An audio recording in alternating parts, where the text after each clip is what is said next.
Immortal Beloved. This is a story of two people who found each other.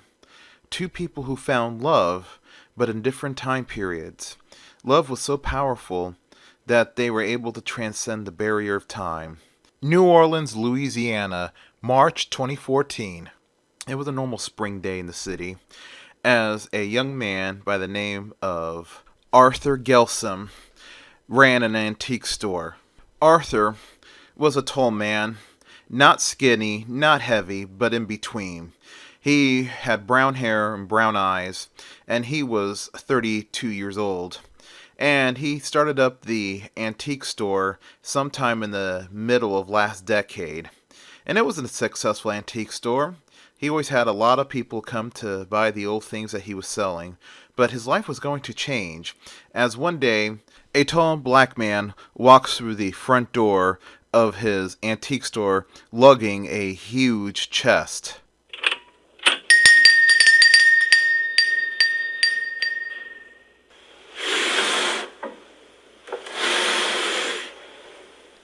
Arthur saw the young man dragging that giant chest into the shop, and he quickly got from behind the counter to help him. And then Arthur introduces himself. Hi, my name's Arthur Gelsum, and he goes on to say to the young man, I take it you're with the James AME Church. The young man says, Yes, I am. My name is Tyrone. My grandfather is the reverend of the church. And then Arthur says to the young man, Yes, I did talk to him on the phone 2 days earlier. He was telling me about this trunk he found, and he wanted to see how much money he can get out of it. And the young man named Tyrone says, Yes, he's hoping we need the money to help further the renovations in the church. Then Tyrone goes on to say, Well, there's also another problem, Mr. Gelsum. It's this lock on the trunk. We have no way of opening it. The key's long gone. Then Arthur looks at the lock on the trunk and he says, No problem. I got a special key for these kinds of antique locks. And then he tells Tyrone, All right, get on that side. I'll get on this side. And the two young men quickly lift the trunk onto an empty space on the counter. Then Arthur goes to get the special key and he unlocks the trunk. He slowly opens the trunk and there were some things inside. What looked like an old photo album, a picture in a frame, a scarf, and a small box, and a letter sealed in an envelope. Arthur then proceeds to grab the small box. He opens the box to reveal a ring inside. Arthur says to Tyrone, Well, I won't be able to get an appraiser in today, but maybe the day after tomorrow. And then Arthur looks at the trunk, studies it closely, and he says to Tyrone, Well, I figure this trunk is late 19th, early 20th century, and judging by the pictures in here, this is probably turn of the century. And then Tyrone says, Wow. And Arthur says to him back, Yes, wow indeed. And then he asks Tyrone, So, how long have you guys had this trunk in your possession in the church? And then Tyrone says, Well, according to Granddad, it was left to us by a church member over 110 years ago. And that's all we know, he says to Arthur. Then Arthur says, Well, I really won't be able to give you that much for it because, like I said, it's just old and nothing really of value in here, he says. But the ring, once the appraiser comes in, he says to Tyrone, will give you the money according to its value, he says. But then Arthur goes on to say to Tyrone, But since the church is really looking for money for the renovation, I'll be more than happy to give some. And then Arthur says, How's 500? And Tyrone's face lights up with happiness, and he says, Yes, that'll do perfectly. And then Arthur smiles, and then he goes and gets some cash, and he gives Tyrone the $500. And then he says to Tyrone, Remember, Tyrone, the appraiser comes in day after tomorrow, and then you'll get the money according to the value of the ring. And then Tyrone asks Arthur, what time do you think you're going to get the appraiser in? And then Arthur says to him, probably mid-morning. After he leaves, I'll call you, was what he says. Tyrone says, thank you, Mr. Gelsum, and leaves the shop.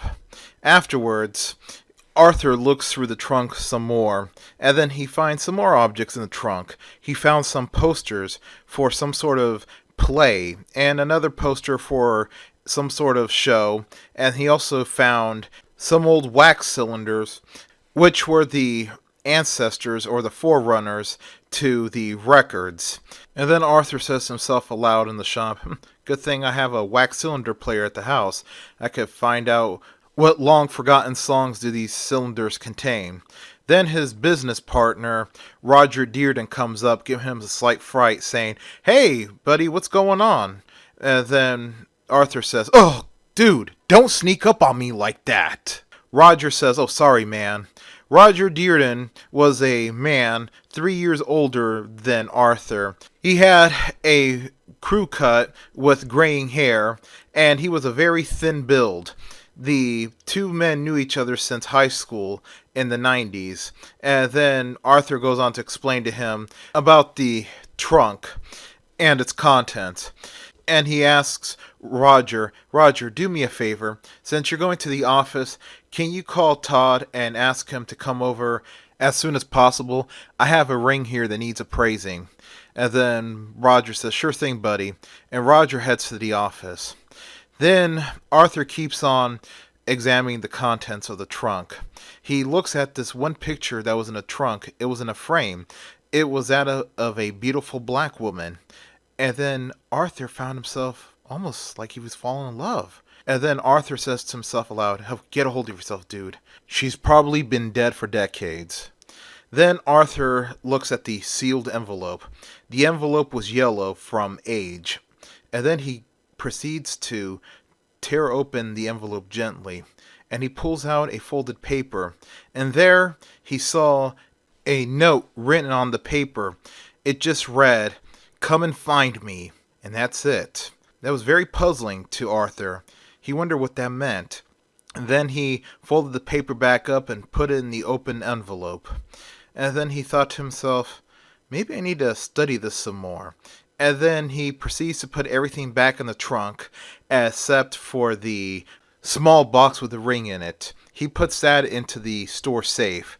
Afterwards, he grabs the small cart, and with all his strength, he takes the heavy chest and puts it on the cart, and he wheels it out to his truck outside.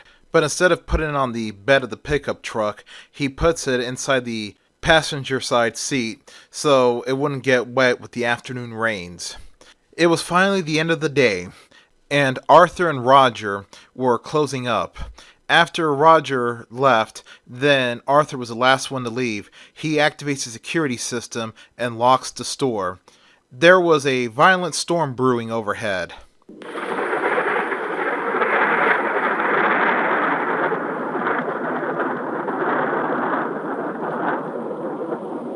And Arthur lifts his head to look up at the darkened sky. He decided to gun it for the truck before it started pouring rain. As he was doing that, suddenly there was a bright flash of lightning and everything was different. His truck was gone. The parking lot that his shop was in was gone. He didn't know where he was at. He says to himself aloud, what the Sam hell's going on? Where am I? He was confused. This was not the antique store parking lot. And then he was starting to get nervous. It's like, what's going on? Then suddenly there was another bright flash of lightning and everything was back to normal. And then he wondered to himself what happened. And he thought to himself, maybe I'm overworking myself. Maybe I need some vacation. Either way, let me get home.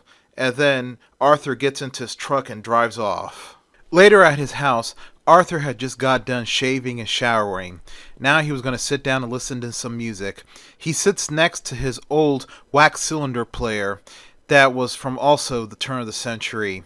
And he grabs one of the wax cylinders, takes it out of its case, puts it on, and listens to the music that was on it.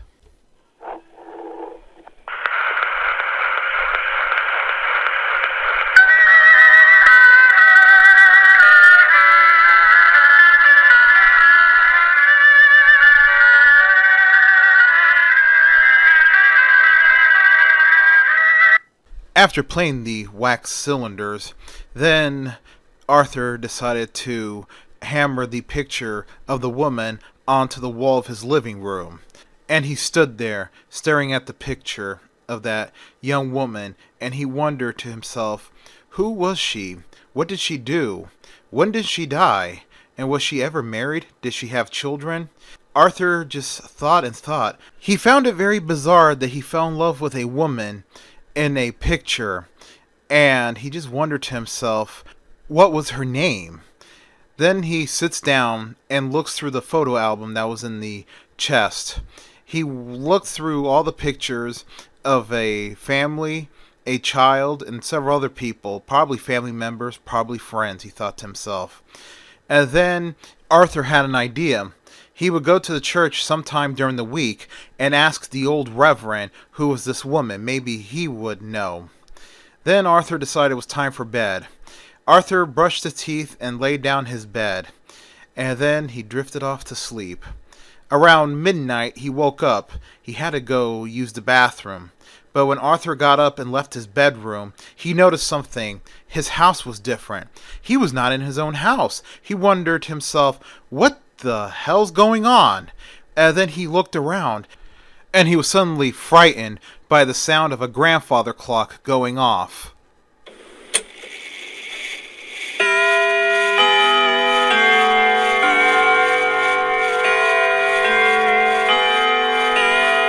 Frightened by what was going on, Arthur runs back to his bedroom, but then suddenly he sees that his bedroom was not his bedroom.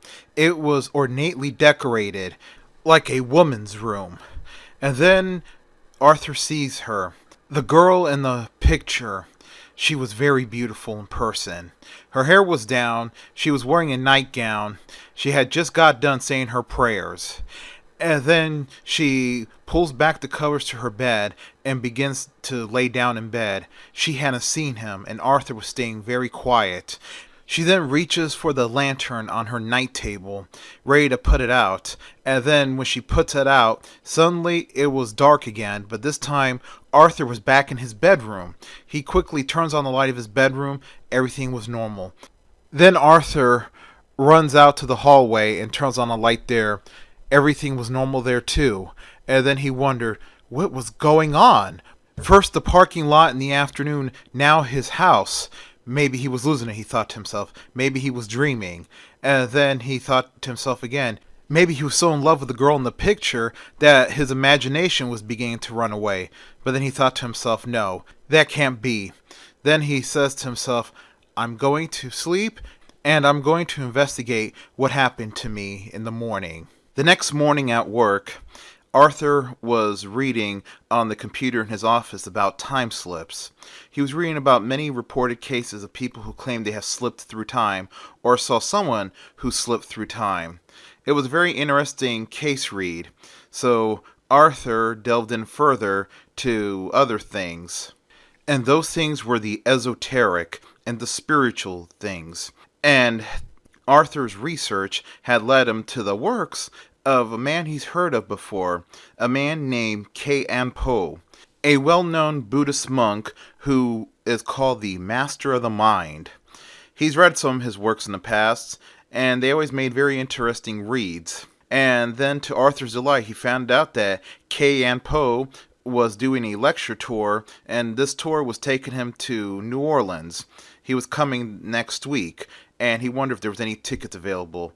Arthur looked and found there were still tickets available. He bought a ticket, and he was ready. If anyone could explain anything, it could be Po. Then Arthur explains to Roger that next week he was going to have to run the store on Wednesday. Well, the week went on, and Arthur's obsession with that woman in the picture had grown. He was madly in love with her, and he was trying his best to find out who this woman was. All he had to go off was the posters that were in the trunk. They mentioned her name being Eve Summers. And the internet searches were yielding so little about her. She was a very well-known stage actress and singer from the late 19th and early 20th century. Nothing much more about her. Arthur had to find out. But then, as the week ended and the weekend started, he had one more time slip. He could feel it. One night he was sleeping in his bed, and as he turned to switch positions in his bed, he could feel there was somebody in his bedroom watching, staring at him. There was nothing he could really do. All he did was go back to sleep, and in the morning she was gone. She or he slipped back in time again. Finally, Wednesday arrived, and Arthur was at the lecture of K.N. Poe. K.N. Poe was talking about the usual subjects of meditation and how the mind is a very powerful weapon. And then, after the lecture was over, Arthur, who had backstage passes, waited to meet K.N. Poe. K.N. Poe greeted him, and Arthur said, "Ah, K.N. Poe, I read all your works, I'm a fan, but I have a question to ask you." And he goes on to say to the monk, "And this may sound very weird," said Arthur. Then Arthur explained to Campo what happened to him, and Campo's eyes lit up, and he says, "Ah, yes. Time slips do happen from time to time. We can't explain it, but it happens," he says to Arthur. And then he goes on to say to Arthur, "You said you had possessions of this woman with you." And Arthur says yes to Campo. And he goes on to explain the possessions of ease that he had. And then Campo says, "Well, young man, that's simple. Those things contain her essence, pieces of her energy, and that's what's causing the time slip," he says to him.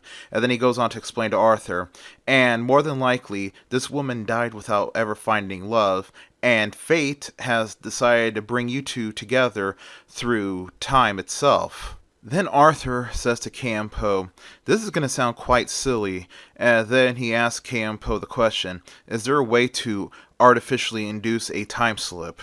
Campo says, "Yes, there is. It can be done through a very powerful meditative technique." But then he says to Arthur, "But how good are you at meditating?" Arthur says, "I don't know how to meditate." And then Campo says, "Yes, that'll be a problem."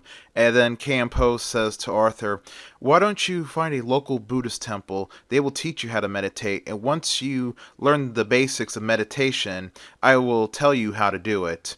And then Campo gives Arthur his email address, and Arthur thanks him. So Arthur finally finds a local Buddhist temple that was offering meditation classes, and he began to learn how to meditate. After learning enough about meditation, then Arthur emails K.N. Poe, and K.N. Poe then emails him back the instructions on how to perform the time slip artificially through meditation. It seemed quite simple. All you needed, according to the instructions, were the possessions of the person and things of the past. You have to completely drown out the modern world, and you needed an object from the present with you in order to go back to the future. So Arthur began making the preparations. He went up to the attic of his house and found a very old suit that once belonged to a great grandfather his. And then he had it cleaned and restored. Then he searched through the internet for old hotels in New Orleans, and he found one in the French Quarter named Royal Sonesta, and he called ahead to book a room. And then he tells his business partner, Roger, that he was going to be out on a business trip for a few days. And then after everything was settled, he began the arrangements. He went to the James AME church to talk to the old reverend and ask about the woman Eve Summers. Well, the old reverend was very helpful, and he told Arthur that she was a member of the church back then, a very active member, and her real name was Eve Duval, and Eve Summers was her stage name. And the old reverend put Arthur on a person who may know about Eve more. He says that this woman was a member of the church, and she was part of the New Orleans Historical Society, and her name was Mrs. April Harris. And then Arthur thanks the old reverend, and then he goes on to further research Eve Summers now that he had her legal last name. and he found some more information about her. Her date of birth, which was 1878, and her date of death, 1906. And it was also revealed through the research that she never married, even though she was romantically linked with several well known black actors of the time period, especially one named Jonathan Bailon, who was a very well known and very well respected black actor during the late 19th and early 20th century in the theater. Finally, Arthur paid a visit to April Harris, the lady who was part of the New Orleans Historical Society.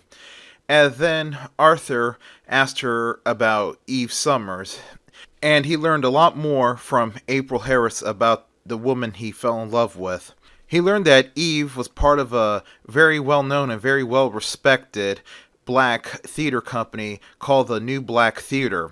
They had traveled worldwide, and Eve was their star actress in the company. He also learned that the theater company was no longer around.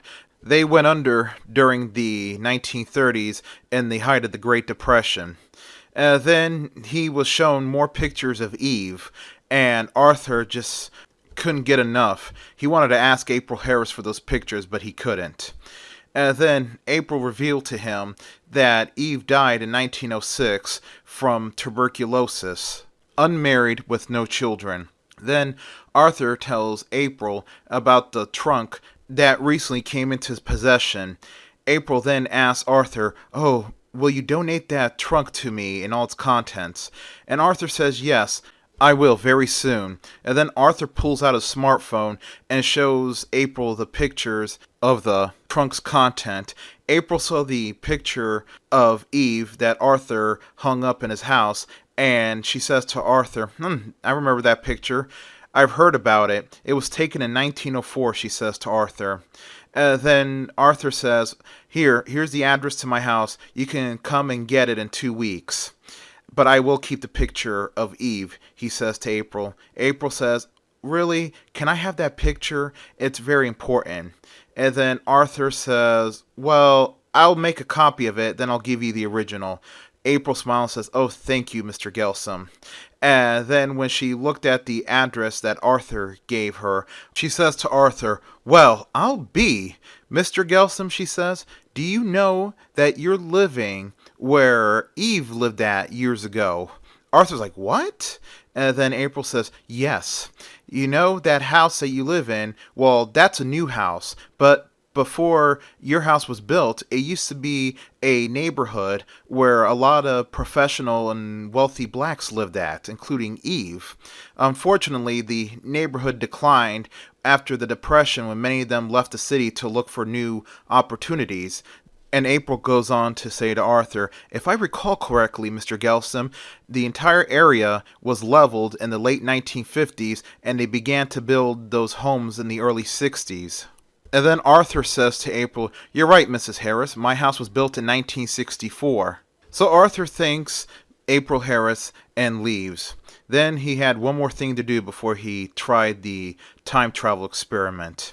He needed to find a map of 1904 New Orleans. He searched hard, but he finally found a map, and he bought it.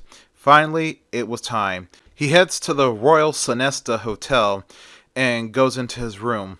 Then he unpacks everything from the luggage.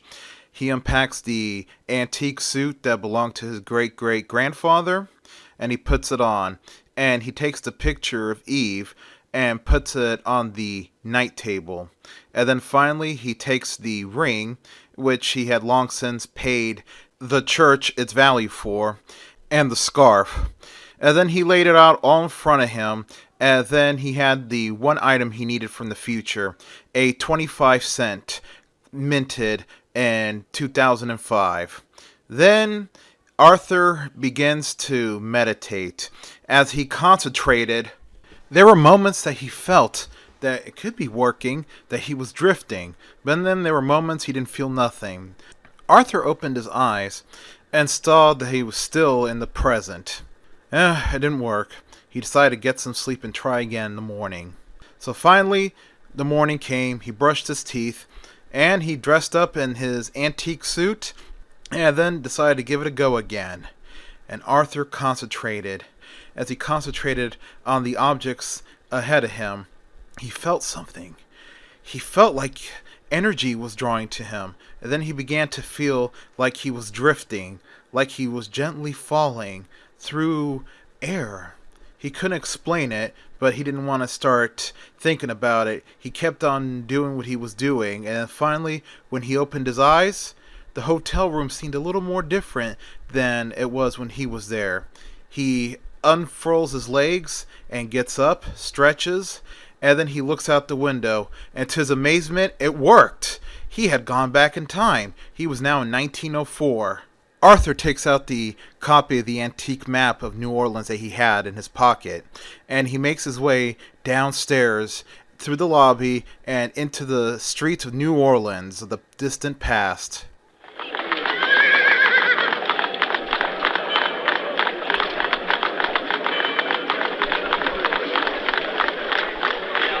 Arthur was in shock and awe that it worked, and he was just amazed. Here he is in the past, and he was wondering how he was going to find Eve. So Arthur began to walk the streets of old New Orleans. Sometimes as he walked, he could spot a familiar street corner or a familiar looking building, but so much has changed in 110 years, but there was an air of familiarity to him about this place in the past. As he walked and walked, he finally came to the neighborhood that Eve lived in.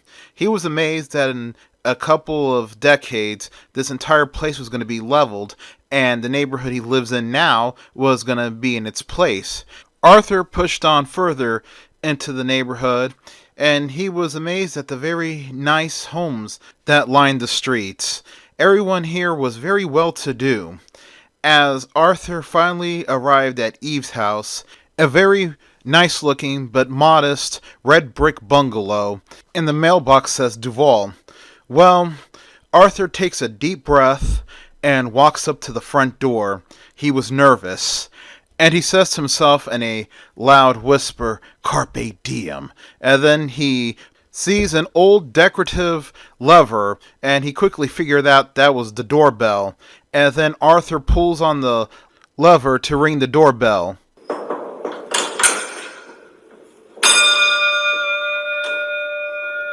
Arthur waited for a moment, then he began to knock on the door.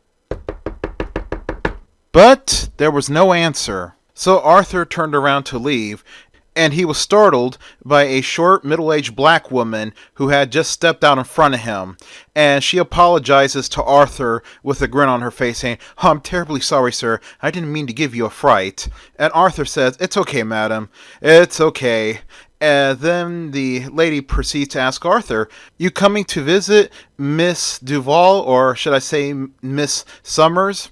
And then Arthur says, "Yes, I am." And then he begins to spin a story saying to the woman, "Yes, I'm with a company called the Feldman Brothers Theater Company. They do theater and vaudeville.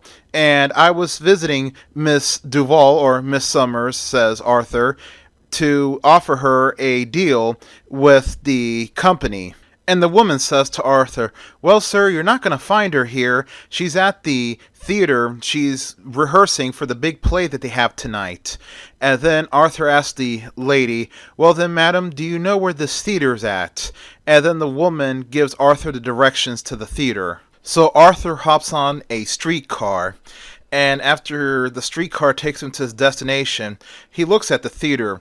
The name of the theater was called the Theater of Magic, and it had the advertisement plays, vaudeville, and music. And then Arthur goes in. It was a madhouse. He could see there was a rehearsal going on the stage, and he sees two black men that were sitting in the seats near the stage, and they were arguing. Arthur comes up to them, and he was waiting for them to stop arguing. And then when he went to ask the man on the left, the man screams at him, "What do you want?" Arthur was frightened by the response, and he moved a step back, and he says, "Pardon me, sir, I'm looking for Eve Summers." And then the man says angrily to Arthur, "She's here, but she cannot be disturbed. If you have a message, I will be more than happy to give it to her." And Arthur says, "No, thank you, sir. I'll find her later. Have a good day." And then Arthur leaves. And the man tells the other man sitting next to him, I wonder who he was. And then Arthur sees the director screaming at the actors on the stage for messing up their lines. And he also could see the conductor getting all his paperwork ready for tonight's performance. So Arthur snuck his way to the backstage, and there he sees a ladies' dressing room. And he goes up to the door and he knocks. He waited, and some woman answers the door. She was a short, heavyset black woman about mid-40s, and she smiles at Arthur, and she says, "Well, hello, sir. Are you looking for me?" And Arthur says, "Oh, no, madam. I'm sorry to disturb you, but I'm looking for Eve Summers." And then the woman's jovial face changed to a face of being upset, and she says, with her now curt voice, "No, sir. Eve Summers is not here.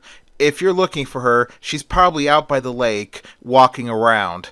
And Arthur says to the woman, "Well, thank you, madam, and I'm sorry for disturbing you." And he walks off. Well, Arthur eventually made his way to Lake Pontchartrain, but by the time he got there, it was very late in the afternoon, and he could see that the nearby shops were already closing up for the day. And he began to walk around the shoreline of the lake. There were plenty of women there walking around trying to enjoy the pleasant summer afternoon, some alone, some with friends, and some with their boyfriends or husbands. As they were walking around, Arthur looked for her frantically, but as Arthur was about to give up, then he saw what looked like a very familiar figure. This figure was a young black woman wearing a white dress, and she also had on a white hat with white feathers, and she also had a matching colored parasol that was opened. And then Arthur slowly walks up to her. She stops as she felt there was somebody behind her. She turns around, and then she looks at Arthur, and she was surprised, like she knew Arthur. And the two of them stared at each other for a brief moment before she broke the silence and says to Arthur, asking him, "Is it you?" And Arthur says, "Yes." And then he takes her left hand and kisses it, and he introduces himself, and he says, "My name is Arthur Gelsom." And then she introduces herself, and she says, "My name is Eve Duval, but I go by my stage name, Eve Summers." And Arthur says, "I know. I admire your performance," he says to her. She lets out a slight smile, and the two of them begin to walk together down the shoreline, and she asks Arthur, "Arthur, where do you come from?" And Arthur says to her, "I come from a very far away place." And then he goes on to say to her, "I just moved to New Orleans not too long ago. I'm right now trying to set up an antique shop. And I'm also currently staying at the Royal Sonesta Hotel until I could buy myself a home around here," he says to her. And then Eve says, "Really, this is very interesting, Mr. Gelsom." And then the two of them were disturbed by a young, tall, black man who was in his late 20s. He was very chiseled and very handsome looking. And he says to Eve, "Eve, who's this man?"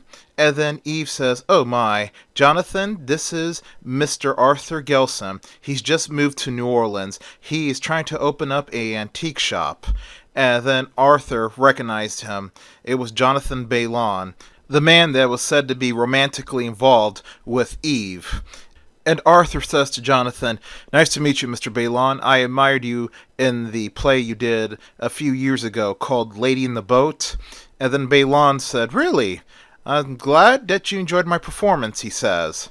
And then Arthur says to the two of them, "Now if you excuse me, I have to go." And then Arthur leaves. So after Arthur leaves, then Eve and Jonathan walk down the street together. And Jonathan says to Eve, "Do you know that man?" And then Eve says to Jonathan, "No, he's just an admirer of my work." And Jonathan says, okay, and he looks at the direction that Arthur was walking away from with a look on his face that he did not like him. Finally, Arthur returned to the Royal Sonesta Hotel. This time he needed a room, and he was hoping that the room that he woke up in was still unoccupied. And he goes up to the desk and he asks the clerk, "Excuse me, sir, I would like a room here."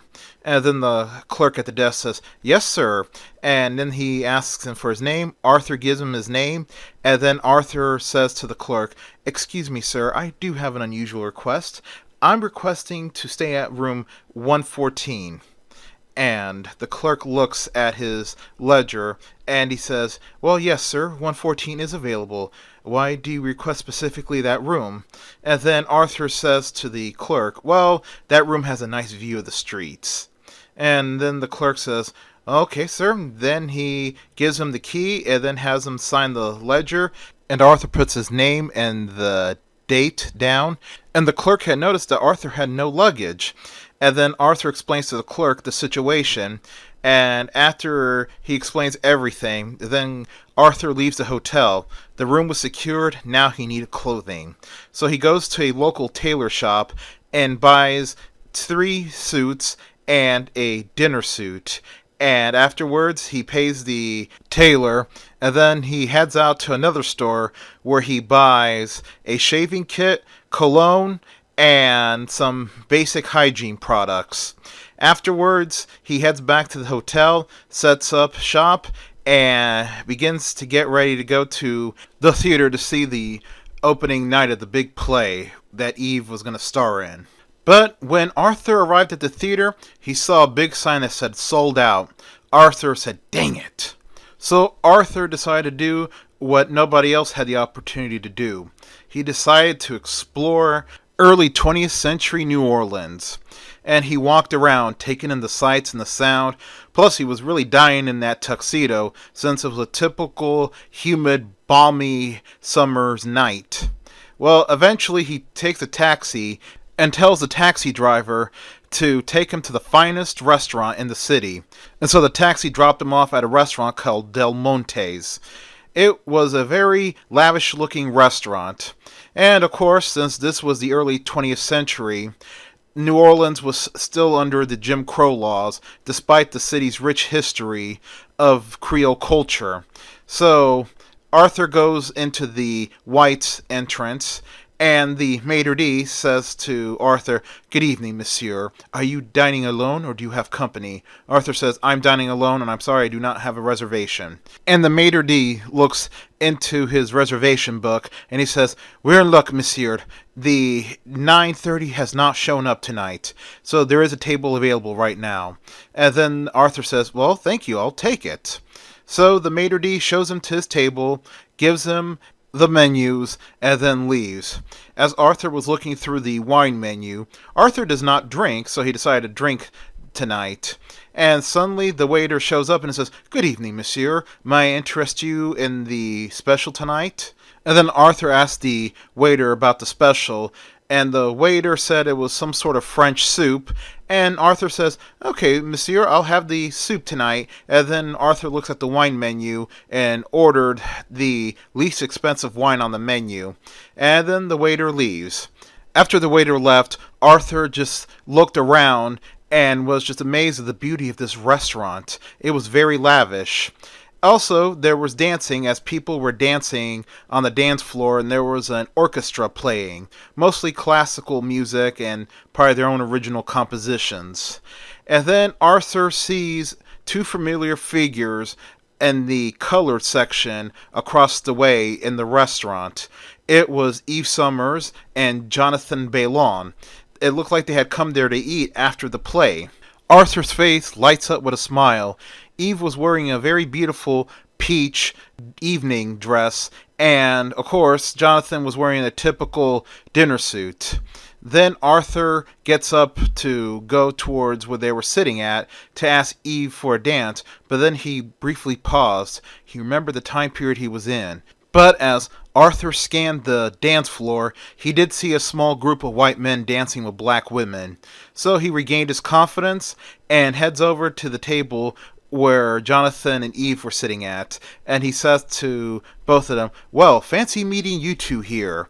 And then Eve's face lights up and she says, "Mr. Gelsum, you're here?"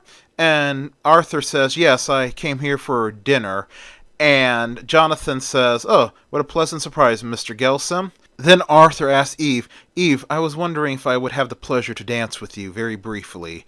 And Eve says, "Yes," and she quickly gets up from the table, and the two of them walk out to the dance floor and begin to dance. As they danced, Jonathan looked on with anger and jealousy. After they had finished their dancing, Arthur escorts Eve back to her table, and then Arthur goes back to his table and has his soup and has his wine. The whole time that both of them were eating, they couldn't keep their eyes off of each other. Soon, Arthur sees that Jonathan gets up and leaves. He had a very angered look in his face. And then Eve signals Arthur to come to her table. Arthur quickly finishes his soup, gulps his wine, and heads over to Eve's table. Eve asks him to dance one more time before she leaves, and the two danced again on the dance floor, and then Arthur asks her, "So when will I see you again?" And then Eve says, "I don't know, I really don't know." "I'm very busy," she says to Arthur, and Arthur says, "I hope you can make time." And then Eve says, "Don't worry, I will." After the dance was over, Eve goes back to her table, pays the bill, and so does Arthur, and the two leaves through separate exits, and then they rendezvous with each other in the front of the restaurant. And Arthur calls a taxi over for Eve, and Eve gets in the taxi with the help of Arthur, and then she says to Arthur, "Thank you very much, you're such a gentleman." And Arthur says to Eve, "You're welcome." And then Eve smiles at Arthur, Arthur smiles at her back, and she shuts the door and the taxi heads off. Well, then Arthur grabs another taxi and heads back to the hotel. Soon, the next morning, it was around 6 o'clock. Arthur couldn't sleep. He gets up, shaves, fixes himself up, and heads out to Eve's house. He gets there around 7 o'clock. And then he heads up to the front door and rings the bell.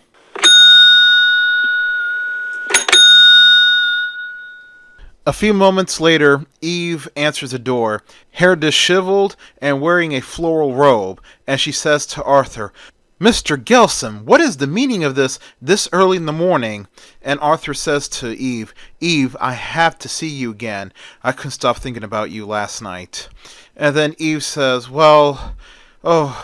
I can't see you today," she says. "I have a very busy day of rehearsals." And then Arthur says, "Well, I understand, but do you at least want to get some breakfast?" And Eve says, "Really, this early in the morning, and also, Mr. Gelsum, I don't eat during performance days." And then Arthur says to Eve, "Listen, Eve, I just have to see you." And then Eve says to Arthur, "I understand." And then Arthur says to Eve, "Eve, listen, don't call me Mr. Gelsum. Call me Arthur." She says, "Fine, Arthur." And then she says to Arthur, "I'll try to work something out." And then Arthur smiles and he says to her, "Well, trying to work something out is not good enough. I have to see you today." And then Eve gives a stern look to Arthur, and the stern look gives way to a slight smile, and then she says, "Okay, fine. Meet me near Lake Marpas at noon." And then Arthur says to her, "I'll be there waiting patiently." And then she says to Arthur, "Okay, good morning to you, Mr. Gelsum. Oh, I mean Arthur." And then she shuts the door. Arthur lets out a smile and walks away and says aloud to himself, "She likes me." And then Eve goes into her bedroom and starts brushing her hair to get herself ready for the day. And then she looks at a reflection in the mirror and she lets out a very big smile. Later on, Arthur was waiting at the meeting point. And Eve was late. Finally, Eve shows up wearing a brown dress and a matching brown hat with a veil. And she says to Arthur, "Oh, I'm sorry, Arthur. I was late. I got held up at the theater." And Arthur says, "It's okay." And soon the two walked off. They first hit the arcade and looked at some reels, and then they went to a little movie theater and watched a small movie. Afterwards, they headed out to a restaurant to have some lunch, and then they went back to Lake Marpos, and Arthur paid for a rowboat and began rowing out to the lake as Eve had her brown parasol open. And the two of them just couldn't stop looking at each other. They were in love. As they returned back to the shore, then the two headed to a bench underneath a old oak tree, and Arthur was just talking away, explaining the business world to Eve as she was looking on with fascination and love in her eyes. And finally, the date ended with them sitting at a gazebo near the lake, surrounded by pretty flowers and a gentle breeze that was moving the flowers, and Arthur putting on the romance on Eve, saying to her, "You're more beautiful than any flower." And then she smiles and she says, "Oh, Arthur, you're so romantic." And then he says to her, "Come, it's time that I take you back home." And then the two of them leave. But unbeknownst to the two of them, they were being watched by none other than Jonathan Balon, and he was filled with anger and jealousy. Well, Arthur drops Eve at her house, and Eve says to Arthur, "Arthur, I had a very beautiful day. This is the best day of my life," she says to him. And then Arthur says, "Well, may I accompany you inside?" And then Eve says to Arthur, "You may." And then she opens the door, and the two go inside her house. And then Eve says to Arthur, "If I didn't have the play tonight, I could have made you dinner. All I can offer you is coffee or tea." And then Arthur says to her, "That won't be necessary," even though he's seen the inside of her house one night, but this was the first time he was seeing it during normal daylight. And he says to her, "This is a very beautiful house." And Eve says, "Thank you." And then soon the two of them began to softly embrace each other, and then softly kiss each other, and soon they consummated their relationship. Afterwards, the two of them got dressed, and Eve says to Arthur, "I must head back to the theater." And Arthur says, "Yes, I have to head back to the hotel." And she says to Arthur, "Come to the play tonight. I'll leave a ticket for you at the door." And Arthur says, "Thank you, I'll be there." And as the two were heading out of her house, Eve opens the front door and was surprised to see Jonathan there. And Jonathan says, "Well, good afternoon, Eve. I was wondering why you never returned to rehearsals." And when he sees Arthur behind her, and he says, "I could see why." And Eve says angrily to Jonathan, "Jonathan, it's none of your concern what's going on." And then Arthur says to Eve, "Eve, we'll see you later on tonight. Mr. Balon," he says, and then he walks off. And then he could hear the two of them were having a bad argument. And he heard Eve shout at Jonathan the words that every man dreads to hear coming from a woman: "You're just a friend." And Arthur felt Jonathan's pain. He's been in that situation many a times before himself. Later on that night, Arthur shows up at the theater, and he picks up his ticket at the door, and the usher was escorting him to an available seat, and he sees that Eve was starting her performance. She looked radiant in the costume she was wearing, as she was fanning herself with a giant ostrich feather fan, and then she was saying her lines, and then when she sees Arthur in the audience, suddenly she begins changing her lines and starts ad-libbing a sort of monologue, and she says on the stage, "The man that I want exists in my heart. He's the kind of man that I've created in my dreams, and that has come true. He has come into my world and has taken me away to a special place where I thought never existed. And now I want to be with that man for the rest of my life." And then she starts going back into the normal lines of the play. The audience received that line very well, to the relief of the director, who almost had a heart attack, and the producers, who were somewhere in the audience. After the end of the first act of the play, Arthur receives a letter from the usher, who hands it to him. Arthur opens the letter, and the letter reads, "Dear Mr. Gelsum, Come and see me outside. It's urgent. And then Arthur decides to get up and leave since Eve was not going to be in the second act.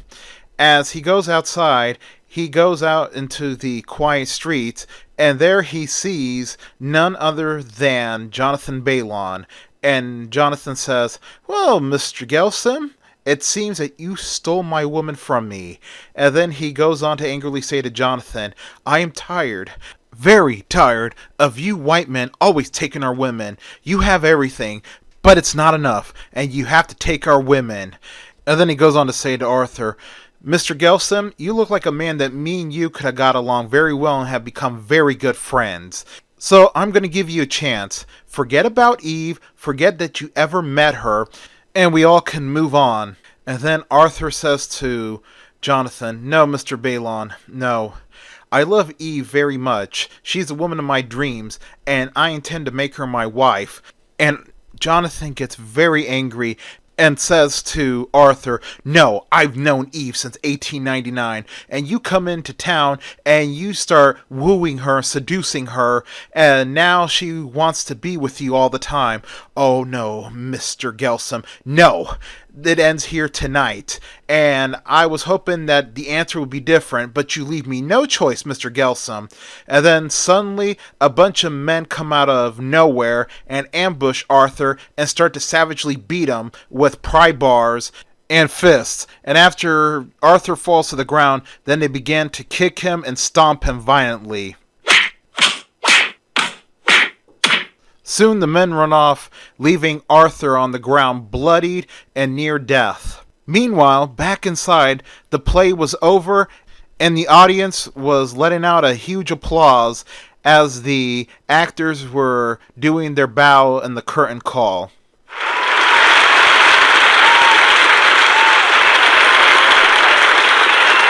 After Eve finished her curtsy, she looks into the audience at Arthur's seat. Arthur's seat was empty. He was not there. She got concerned. And after the curtain closes, she asks the stagehands and other actors if they saw him leave. And all of them said yes. They saw him get a note from the usher, and he left after the conclusion of the first act and never returned. Now she was really worried. And then Jonathan comes up to her and says, Eve, that was a wonderful play." And then Eve says to Jonathan, "Jonathan, have no time. Arthur has disappeared." And then Jonathan says, "Don't worry about Arthur. He'll be fine." And Eve says to Jonathan, "How do you know?" And then Jonathan says, "Well..." And then Jonathan hesitated to finish the sentence. And then he breaks down. He says, "Eve, listen to me. I did something really bad. I got jealous at Arthur. I really love you," he says to her. "And I kind of paid a bunch of men to scare Arthur." And then Eve angrily says, "What do you mean, scare Arthur?" And Jonathan was getting a bit frightened as Eve's demeanor was getting very serious, like she was ready to hurt Jonathan. And Jonathan breaks down and says, "Okay, I think the men went too far, and I think they may have killed Arthur. He's just outside near the alley bleeding." Then it happens so quick. Eve slaps Jonathan across the face very hard, followed by kneeing him in the groin. Afterwards, she runs outside the theater to see if Arthur was still there. Arthur was gone, but there was a lot of blood on the ground, and she was really worried. She goes back inside and goes into her dressing room and changes back into her normal clothing. Meanwhile, Arthur was severely beaten and fumbling across the city, barely able to walk. Well, his destination was Eve's house, and it felt like an eternity to get there. As he was struggling to get there by foot, he could hear a loud crackle of thunder in the sky.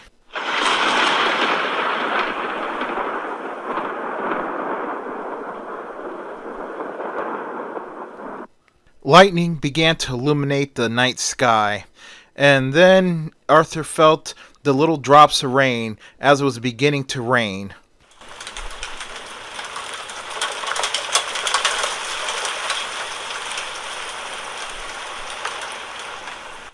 Finally, Arthur made it to Eve's house. As he fumbled onto the front door, he started pounding on the front door, screaming, "Eve!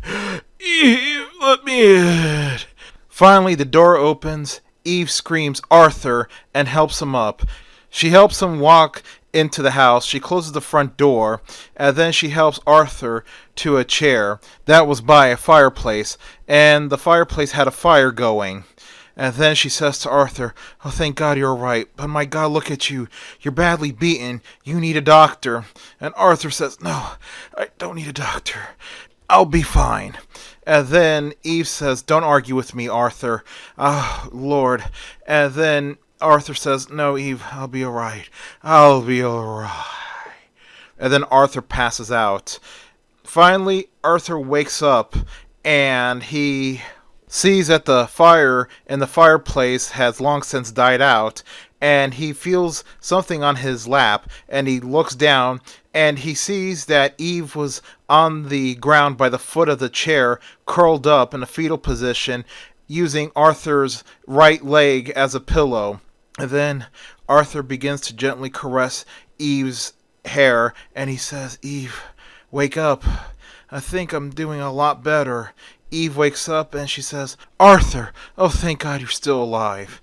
And then she gets up, and then Arthur says to her, wait a minute, let me see if I can get up." And then Arthur gets up from the chair with a bit of a struggle, but then he starts walking a lot better than he did the night before. And he says to Eve, "Well, Eve, I think the worst is over." And he looks at the grandfather clock as was beginning to chime 6 a.m. And then Eve says, "Arthur, we need to get you to a doctor or a hospital. That beating you received last night, there could still be some serious injuries."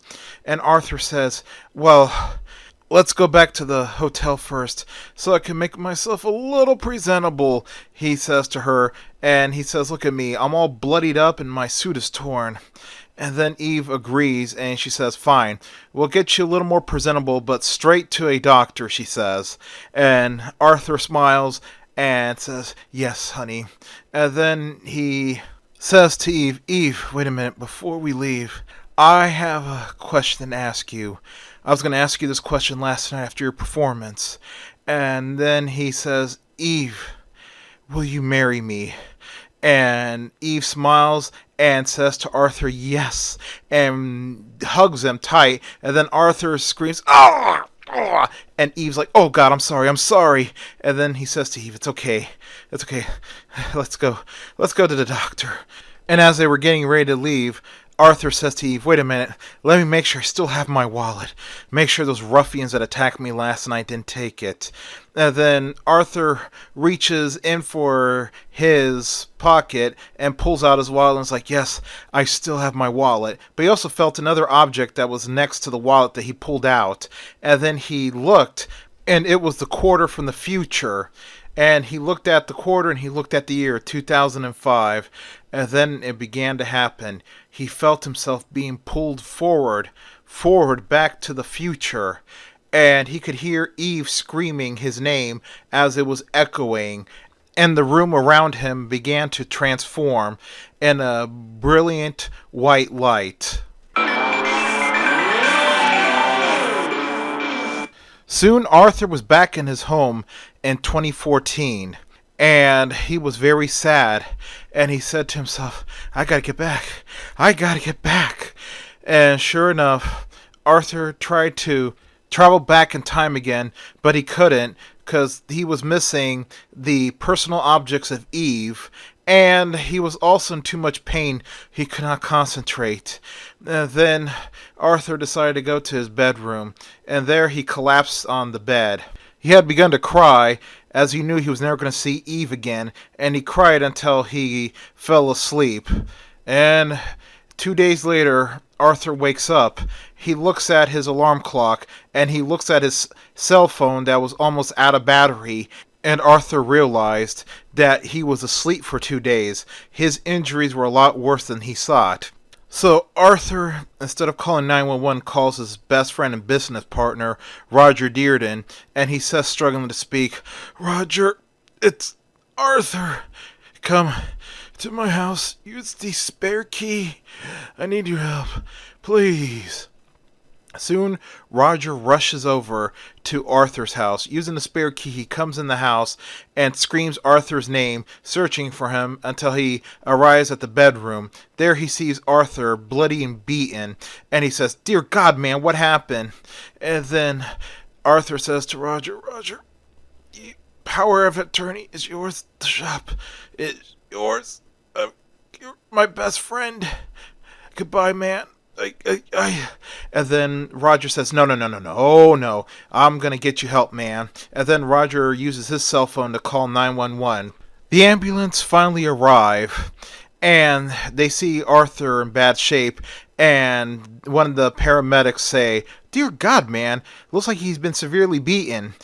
And they begin to hook up Arthur to a heart monitor, and they see that his heart rate was low, his blood pressure was low, and the other paramedic says, "I think he's not going to make it to the hospital." And sure enough, after he said those words, suddenly his heart rhythm went flat, and they begin to administer electric shock with a defib to try to revive Arthur. As they were doing that, Arthur suddenly finds himself out of his own body looking at the paramedics trying to save him, and his best friend Roger crying, saying, "Don't die on me, man, don't die." As Roger was looking at the whole scene unfold, then he hears a familiar female voice calling to him, saying, "Arthur, Arthur." And then Arthur turns around, and instead of seeing his bedroom window behind him, he sees a radiant bright light, and he sees Eve, and she says to Arthur, "Arthur, I've been waiting a long time for you. Come on," she says to him, "let go. Let go so we can be together." And then Arthur looks back behind him and still sees the scene of the paramedics trying to save him, and Roger crying, and Eve says to Arthur, "Arthur, forget it. Let go so we can be together forever. I've waited 108 years for you," she says. And then Arthur asks her, "How do I let go?" And then she says, "That's easy. Come to me. Take my hand." And so Arthur quickly runs to her and takes her hand. And soon enough, he could hear the struggle to save his life starting to fade and echo, and his bedroom transformed into a cloudy white room. And Eve says to Arthur, "Oh, Arthur, I waited so long, but now it's finally over. Me and you are together forever." And she says, "Now we cross over to paradise, where there's nothing but sunshine, happiness, and we shall know no more pain, no more suffering, no more worries. We just have each other," she says. And then her and Arthur begin to passionately kiss. And as they passionately kiss, they stopped briefly, and Arthur says to her, "I love you." And she says, "I love you too." And they resume their passionate kiss as the two of them began to glow with a luminous white light. And then a bright flash, and they were gone, fully crossed over to paradise. Like and subscribe. The end.